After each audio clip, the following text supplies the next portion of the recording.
Good evening, everybody in Australia, or good morning if you are in Europe.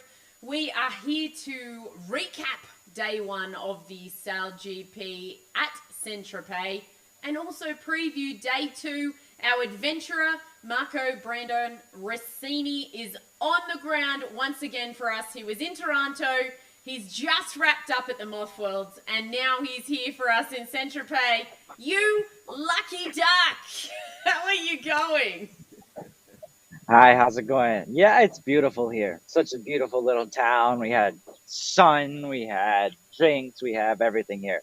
It's beautiful. It's I'm perfect. so jealous, as are so many people in the world right now, especially in Australia. We're locked down, so you being over there flaunting it up is absolutely spectacular. But thank you for bringing us all of the action from the Moth Worlds and from this event as well, because we're living vicariously, let me tell you. Oh, it's my pleasure. You guys are stuck, unfortunately, so I'm just doing my best I can to keep you guys up to the loop with the sailing world, I which love is it. going on apparently. There's a lot of stuff going on. It is indeed. So we had 3 races yesterday. Boat of the day was the US team, skippered by Jimmy Spithill. But the first race was actually won by Ben Ainsley and the Sail GBR team. Should we have a look at race 1? Yeah, let's go for it. Let's do it. Here's race 1. I'll try and recap it the best I can. Great start to Ben Ainsley, but also the New Zealand team, just to leeward, skippered by Peter Burling. The locals from France, skippered by Billy Besson, also got off to a great start. But it was the Kiwi team that got the inside and had the early lead. You might have seen on our press conference outtakes that many were criticising Burling for maybe not being able to hold up without his design team, but he proved them wrong in race 1. The Japanese were in amongst the action as well. Nathan versus Pete, something we've seen many times before, but it was Ben Ainsley who was able to extend out in front with a big right-hand shift. He came back across on starboard, crossed the fleet, and was never headed from there. Great race from the French as well. We saw a little bit of argy-bargy at the finish. We'll talk about that in just a minute, but here's the British tacking over. It was quite marginal, Marco, on the foiling tacks in race 1, wasn't it? Yeah, it was very close, very marginal. It was just, as we saw maybe in Taranto with the right wind event, we have all the sailors just trying to keep the boat on the foils, just weaving through the course. Maybe not going for best VMG, but just trying to stay flying and, get into the finish line. 100%. And finish line as well. The aggression from Phil Spain Robertson there. That was a very nice move from Phil. Barely avoided a collision apparently, but it was very aggressive. Just to get that third place spot. Not much to say about yesterday. They had the second biggest wing, so the 24 meter. They were sailing in a 3-up configuration, so basically it's helmsman, flight controller, and the grinder, and they just kind of work it out together. How every team has their own, let's say, secret formula as to how they divide up the roles and responsibilities. But it was very good racing, very fun. It was pretty good first race for Billy Besson in front of the home crowd. A bunch of people were packed here along the walls of the city, and they were just cheering him on. But it was a very nice race after all. I was at the bottom mark yesterday, so I could get a couple of shots of the F50s really, or just sitting in front of it. It was very nice. It was very enjoyable. For sure. Yeah, I bet. We're all jealous. Don't you worry about that. So we saw a bit of aggression from Phil Robertson, which paid off for him. Consolidation from the Great British team to take that lead. And a few issues on board with the Australian team. In between race 1 and race 2, they had to change their starboard wheel, reset their computer. They had a few issues, and we were talking backwards and forwards during the racing. They had some problems. We don't know. I mean, it's unclear why yet. They probably sorted them out in the evening last night, but essentially what Tom said is just that the whole boat shut down. Softer wasn't responding. In fact, they got a bunch of boundary penalties in the second race. They just didn't. They were flying blind, essentially. Yeah. And it's weird because the practice day, they were doing fine. They were doing perfectly. Left the boat in the shed overnight. They come out the next morning and it just breaks. I don't know. It's one of the mysteries of SailGP. But yeah, it was very nice. And now bounced back today. They were requesting multiple continuances to, get their issues fixed for the race start, but committee wasn't having it, so straight off for racing. Right, so here's race 2. We'll recap that for you now. And then we have race 3, and then little snippets from the mix zone as well with each of the skippers, and we'll run through them in the order as we progress through to the second day of racing today. Very exciting. Here's race 2 from day 1 at Saint-Tropez. Come up for the Spanish, come up. Billy Besson again off to a flying start. The Spanish had a brilliant start just to leeward as well. Great timing from Phil Robertson and his team. And they managed to lead around that first reaching mark. The French extended, as did the US team. Early jibes for the Spanish and the Japanese. Gosh, the French had a good day, looking back on it, actually. Here come the Japanese. Yeah, it was very good. Yeah, I'm proud of them. Good tack there. Boiling tack, in fact. GBR, Japan and France all together. The left-hand side was very friendly to the US team. There's the French ducking the US team, which was comprised of Jimmy Spithill, Andrew Campbell taking the place of Rome Kirby, even though they had Taylor Canfield on standby.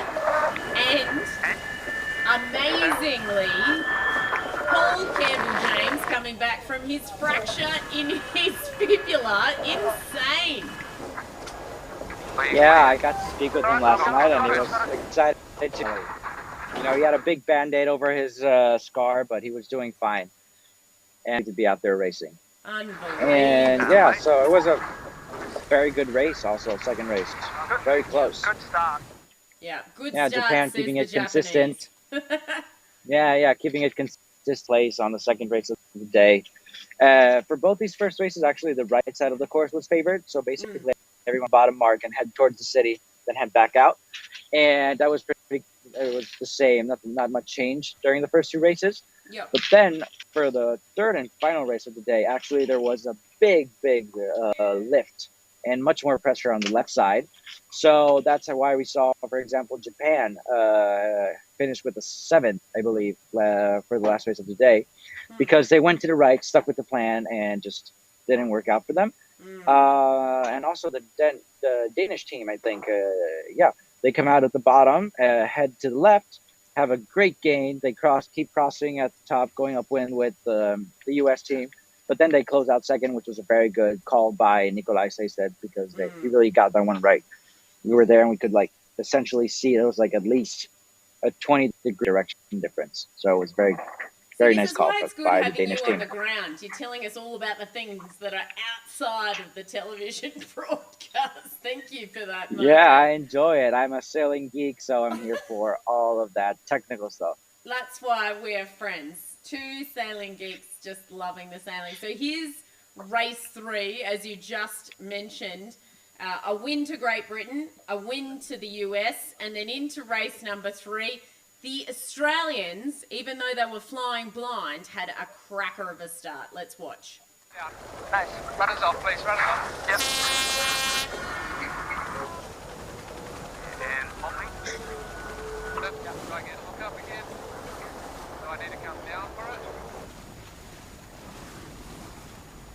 Great start from the Spanish. My goodness, they threaded the needle there. We'll see that a little bit later with the interview with Phil Robertson. But the Australians managed to extend over the Danish. They led around the first reaching mark only to get a boundary penalty. The Danish led around the bottom almost simultaneously with the Australians. The French were in the mix as well, but the US managed to get around the outside, Brings all the way to the right at the moment. And it's all about those 4 boats up the next work. round the top, simultaneous roundings between the US and Australia, just behind the Danish. And we saw a bit of match racing down that first run. Jimmy got the inside, jibe for jibe. Yeah, that was a great maneuver from Jimmy. Like, we amazing. see all his match racing and America's Cup experience coming out. Unbelievable. And then into the finish, they led. Beautifully done by the Americans there. That's 2 wins and a 5th on day 1 for the US team. And just to recap the scores for you, Australia finished on 7 points, France on 7 points, Denmark on 12 points, Great Britain on 13 points, Japan 16, Spain 16, New Zealand 17, and the USA 20. New Zealand actually got a little bit back from the Spanish in the last race with a similar luffing manoeuvre, which was interesting because 2 Kiwi skippers there. Phil Robertson's actually a skipper on the helm of the Spanish team, so a little bit of Kiwi rivalry going on there. That was fun. Yeah, it was a great racing once again. You know, it was very cool to just, as always, just see these monsters flying by, 3 people controlling them, holding on, and kind of just delivering an awesome performance for all of us just watching and enjoying.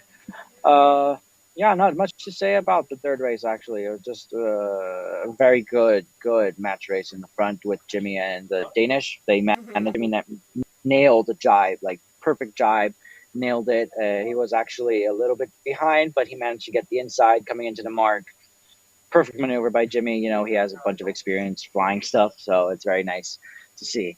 And yeah, I just hope it just turns up again for day 2 here and the final day. Yeah, we'll see what happens, who comes away with it. We call that the Simo jibe from behind on the hip. Stay on the hip. If you stay on the hip, you'll always get the inside. So that was very well played by Jimmy. But what we're going to do now, if everybody's okay with it, and if you're okay with it, Marco, I know you were in the pit and you did a few interviews. And thanks also to the SailGP for providing us with a stack of footage, which we've been able to use here as well. But we might go from reverse order up. But a little preview for day 2. It's sounding like we might see the new big wing, Marco. Yeah, that's what it's looking like. Apparently, Australia is already rigged up because they're hoping to figure out, as they had yesterday. Let me see. You can kind of see the background, but they're small. But it's a very big wing with a kind of maybe peculiar configuration. We're hearing 3 up for sure, but maybe 4 up. Actually, so it's going to be helmsman, main, flight controller, and grinder. We'll see what happens. The breeze is looking very light, but maybe same direction as yesterday, and we're going to see what's going to happen. So how big is this wing, Marco? 29? 29. It's 29 meters. It's huge. Absolutely huge. Wow. Spreader, and it's kind of funny because, so the wing is 29 meters. The spreaders are, like, I think, 1 meter and 85, something like that. Just keeping it all in place. It's kind of, oof. And how long? It's not supposed to work. What's 50 foot in meters? Because it's a 50-foot boat. It's like, yeah, it's 15 meters roughly. So just multiply by 3 and divide by 10. 15-meter hull has a 29-meter wing.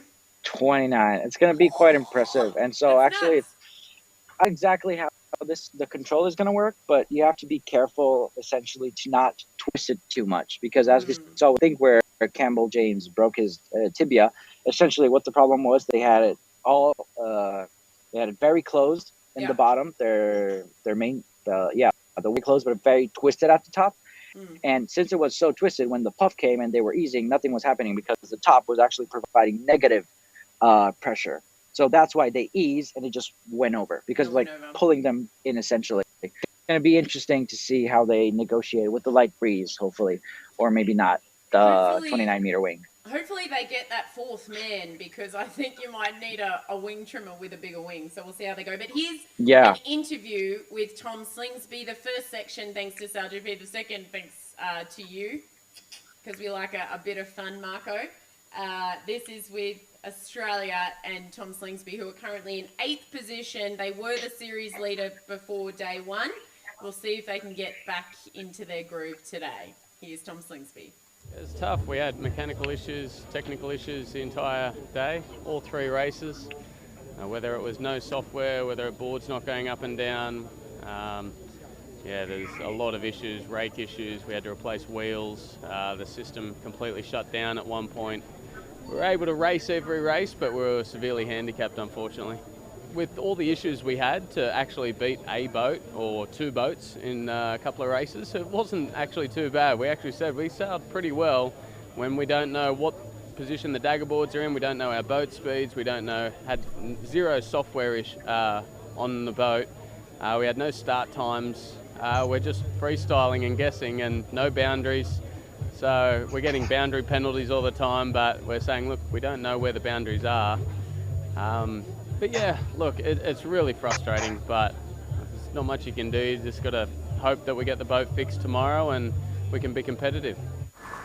Just shows you the difference between a moth, where he definitely Yeah, we're obviously sharing a tent with Jimmy Spithill and Team USA. I don't know if it's us trying to get in their head, but we're just really playing games with them and having a few jokes around and printing pictures, putting them everywhere. But I guess the joke's on us. I think they're up the top of the tally and we're down the bottom. So yeah, at the moment they're getting the last laugh, and we've got to have a better day tomorrow. And last question, when are you doing this? So tell us a little bit about those jokes they've been playing on each other, Marco. It sounds like they're having a ball. Oh, it's just, it's very fun. So basically the technical area is not as big as, for example, Taranto, where every team had their own tent.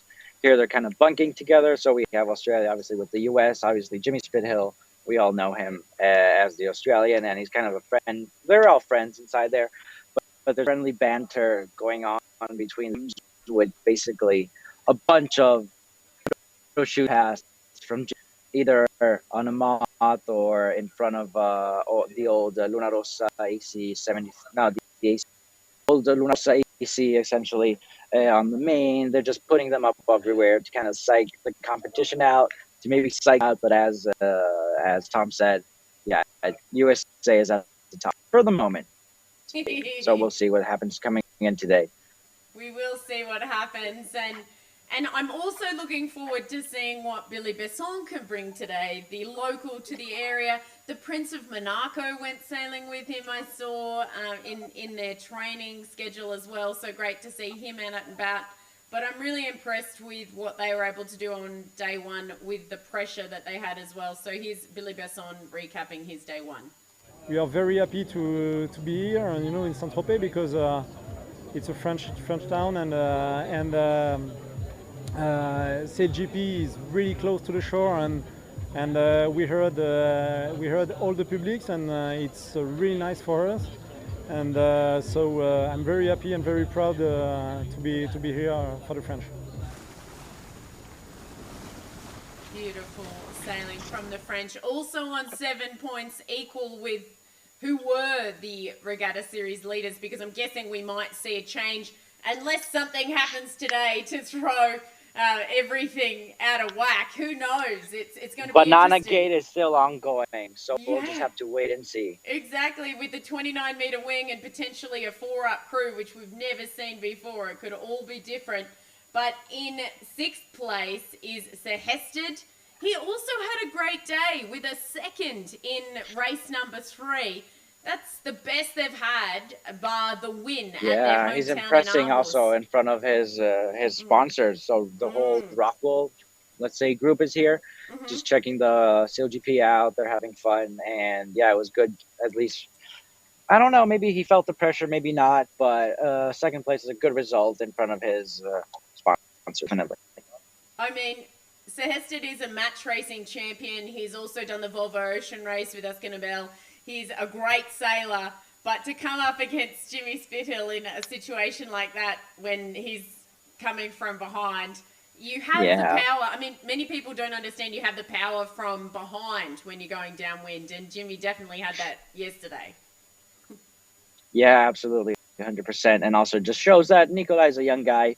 He has experience, but not as much experience as, Jim's been around for a while. He knows all the tricks. He knows how to sail these F50s, having sailed them in Bermuda and a couple campaigns back. So, yeah, it shows. But Nikolai is getting there. It's getting there because as we know, all the boats share data with the Oracle Cloud and each other's numbers, and essentially chatting yesterday with a data analyst. Basically, every single team is kind of putting together a playbook. So with this wind with this chop, we have this wing, this much rudder differential, this much ride height, this much camber, this much. It's by the numbers, sailing by the numbers, and so we actually get it really well why Jid wasn't having a good time yesterday, because no numbers. I don't know what I'm doing. I'm just freestyling, and unfortunately here at this high level of competition, it's hard to freestyle. But it's interesting because Sehested is a young guy who's in 6th place on 12 points. Just in front of him in 5th is Great Britain's Ben Ainsley on 13 points, and he has been unstoppable. So let's hear from Sehested and then we'll hear from Ainsley. It's tight all the way through this competition, not just at the top. Absolutely. So here's Sehested. I started pretty poor and slow, and then got better throughout the day and got the things sorted. So we finished in a strong one, but had to spend a bit of time to get gelled together and sail well.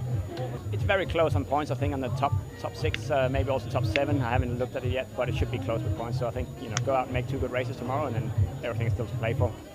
Top 6, he was correct. It's tight. 8 points from first to where he is in 6th position, which is incredibly close. And I think we'll go straight to Ben Ainsley, who's in 5th position on 13 points, just 1 in front. It's tight. It was a bit of a day too harsh for us. We had a great start, won the first race, and then the middle race was, average, and the bad race was really poor. So frustrating way to end, but it's the nature of the racing. It's tight, and especially in those conditions where it's light, if you don't get off the start line in good shape, and it's going to be tough. We were obviously sailing the boat 3 up, which is a challenge for everyone, and the winds were quite light and shifty and changeable. So it was a tough day on the water. It was tough conditions, but that's the challenge we're up against. Fine. Tough conditions, but they still managed to win 1 race out of the 3. Great to see. Ben Ainsley's only been back for 2 events. He was away for the birth of his 2nd child, so congratulations again to him and Georgie, and Bellatrix, who's now a big sister, which is very exciting. But, I mean, it just shows you how tight it is at the top. You can go from winning, and then you can end up in 5th place overall, which is not really where Ben would be happy being. Nah, absolutely. We know he's accustomed to winning. Let's leave it at that. And so we're definitely going to see wins from him today. I'm convinced of this. He's negotiating this 3-up style of sailing. But once he figures that out, we should be seeing the big old Ben coming back. 100%. Now, someone who we thought might have a better day yesterday, and I'm sure there's a bit of pressure on him to perform today, is Nathan Outeridge, who's now known as the Wind Whisperer. Interesting for me because Tom Slingsby actually used to be known as the Wind Whisperer back in 2008 or pre-2008. And it's now Nathan Outeridge, who's known as the Wind Whisperer. He's on 16 points, equal with Spain, but Spain had a better result in the final race, so they're in 3rd position. Let's have a little bit of a listen to Nathan Outeridge's take on the day.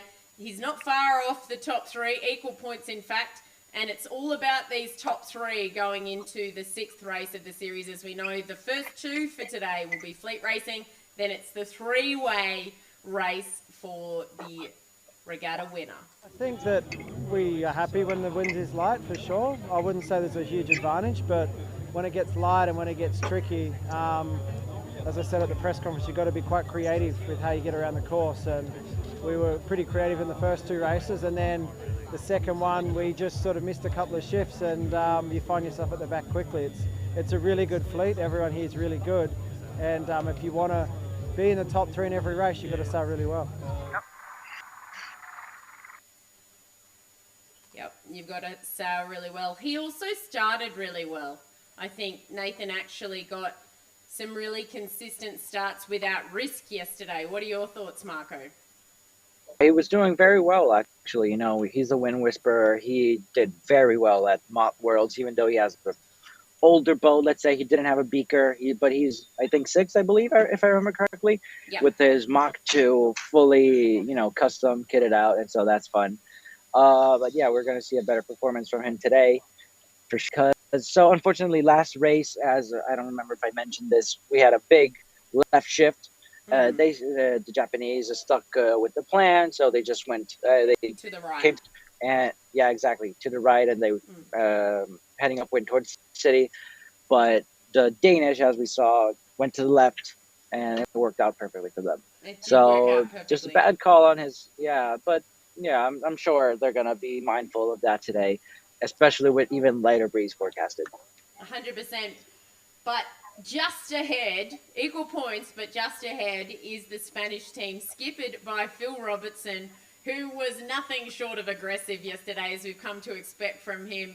A few starts where he threaded the needle, a finish where we saw a big luff against Burling, who's currently in second place with his New Zealand team. Let's hear from Phil Robertson on the day. It was a lot of close situations. Starts you had to be quite aggressive to seal your spot. It was very right. So yeah, we showed a bit of aggression in moments when we had to, and collected a couple of extra points, which is good. It's always nice when you you can sort of come out on top in really close situations, and we managed to do that once or twice today. And just keep an eye out. Here's one of his starts where he managed to thread the needle with a luff and pop out in front. And he is a big duck behind Craig Bruton. High mode here, guys. Yep. To make the smack, actually hold that. I do love his style of sailing. Here's another start with the US to windward. A big rounding. And he's the last against New Zealand. Coming up. Big luff. Right down. Big luff. Oh, it sure was a big luff, and he managed to get a penalty there.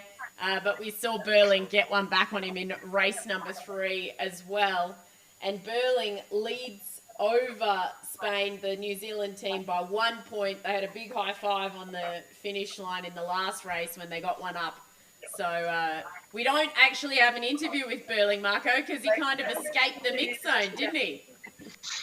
Yeah, he kind of evaded us, but we'll get one today, I promise. Okay, cool. Good job. But nothing against you. It just shows how serious he is about potentially getting into the top 3 here at the Saint-Tropez Grand Prix for sailing.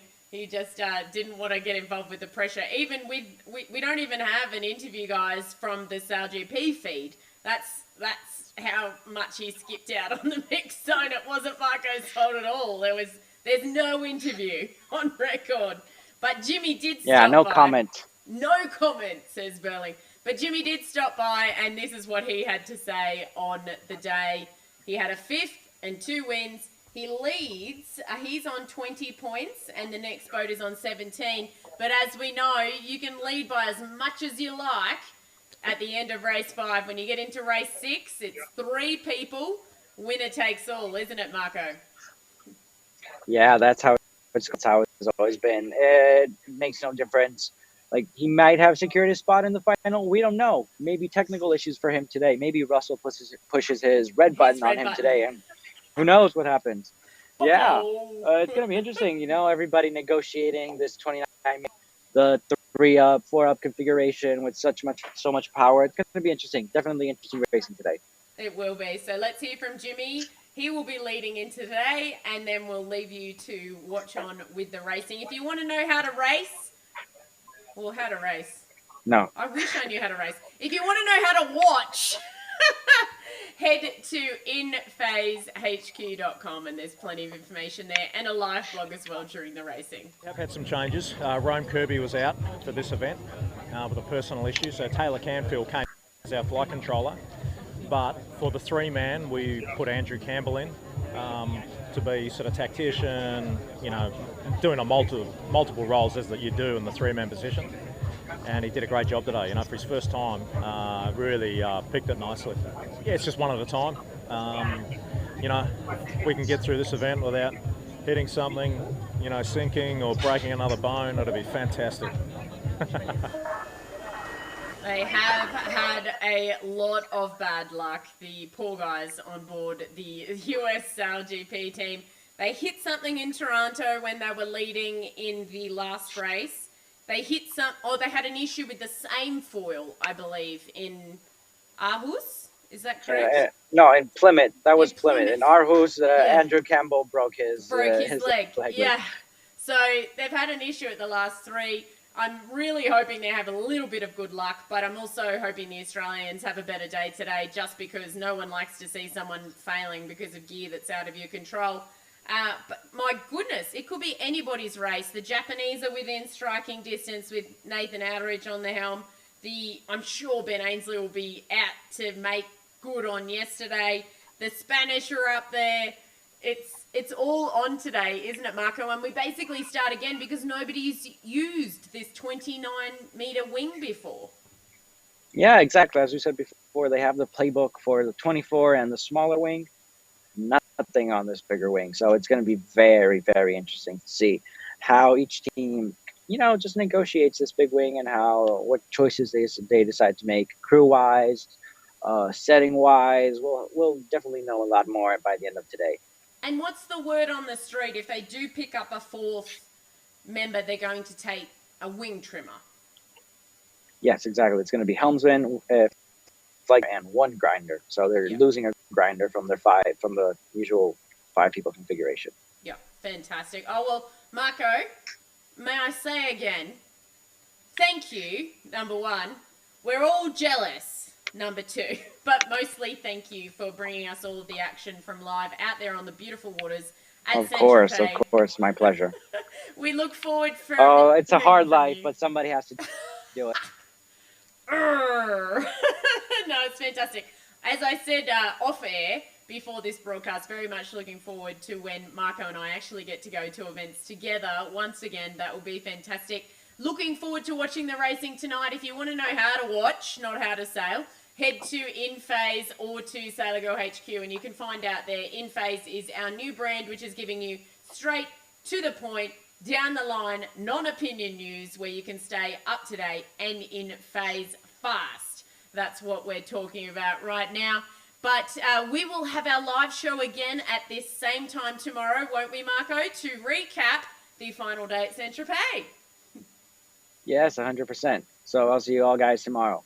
Indeed. Stay tuned to our stories if you want to see more during racing. There'll be a live blog on InPhase keeping you posted on just what's happening. If you can't find out how to watch or you don't really want to watch, you just want to watch the blog whilst you're doing something else. Thank you so much, Marco. See you all again soon. Have a great night if you're in this part of the world. Have a great day, Marco. You're very welcome. I will. I plan on it. Very soon. Oh my gosh, I'm so jealous. The party. Make sure you drink some rosé for me tonight. Rosé and Saint-Tropez is the way it should be. Absolutely. Perfect. See you all soon. Enjoy the racing. I'll make you proud. Oh, you better. Of course. As always. Thank you. As always. That's the one.